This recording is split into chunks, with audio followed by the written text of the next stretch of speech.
네, 얼마 전 요소수 사태로 다시 한번 확인했습니다만 중국과 우리 경제 관계 정말 긴밀하죠.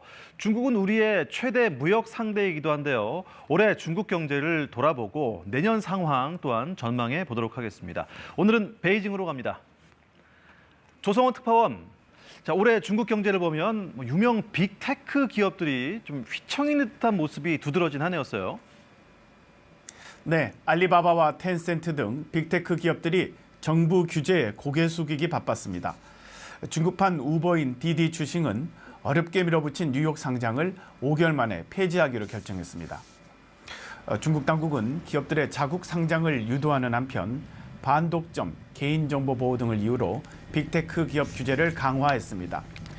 빅테크 기업들은 총수가 일선에서 물러나거나 천문학적인 돈을 사회에 기부하며 순응하는 태도를 보였습니다.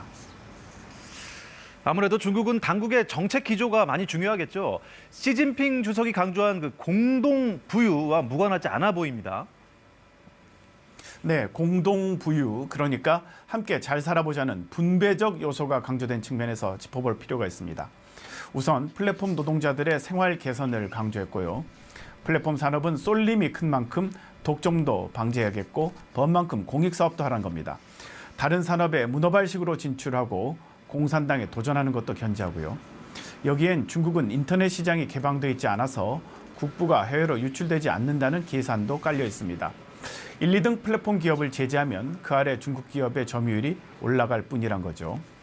모든 기업을 압박한 것도 아닙니다. 미국과 기술 경쟁을 벌이고 있는 통신, 배터리 등 전략산업 기업들은 여전히 적극 지원하고 있습니다. 탄소 중립 정책 기조도 중요한 만큼 환경 관련 기업도 육성 중입니다. 要精准施策，引导金融机构呢加大对实体经济，特别是小微企业科技创新、绿色发展的支持，支持高质量发展。 네, 부동산 재벌 헝다의 그 채무 불이행이 한때 세계 증시에 영향을 주지 않았습니까? 중국 부동산 시장의 위기에 대해서도 관심이 많았습니다. 앞으로 어떻게 되겠습니까? 네, 흔히 성장 동력으로 한국은 수출, 미국은 소비가 중요하다면 중국은 부동산이란 말이 있습니다. 그만큼 헝다 사태는 중요합니다. 다만 중국 당국이 부동산 시장을 건전화하다가 즉 재무 건전성이 떨어지는 기업들을 정리하는 과정에서 벌어진 일인 점은 염두에 둘 필요가 있습니다. 일단 헝다를 제외하면 대형 주류 부동산 기업이 유사한 위기를 겪을 가능성은 크지 않다는 분석이 있습니다. 하지만 부동산 시장은 분명 침체 국면이고 25위 부동산 기업 자자오에도 채무 불이행을 선언하는 등 불안감은 여전합니다. 어떻습니까? 그렇다면 내년 중국 경제 참 궁금합니다. 최근에 이를 가늠할 중요한 회의가 열렸다면서요. 이달 초 중앙경제공작회의가 열렸습니다. 여기서 내년 중국 경제를 읽는 키워드가 나왔습니다. 안정 속 성장입니다. 회의 발표문에서 특히 안정을 25번이나 언급했습니다. 내년은 5년에 한 번 여는 공산당 당대회가 있습니다. 시진핑 주석의 연임을 결정합니다. 당연히 안정이 중요합니다. 다만 성장세가 꺾인 건 과제입니다.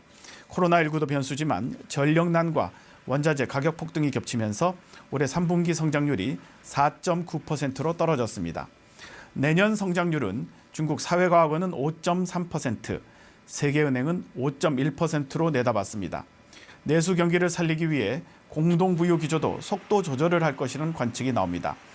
적극적 재정 정책을 공언하고 최근 이자율을 낮추는 것도 이 때문입니다. 또 미중 갈등이 심화되면서 양대 그 경제 대국의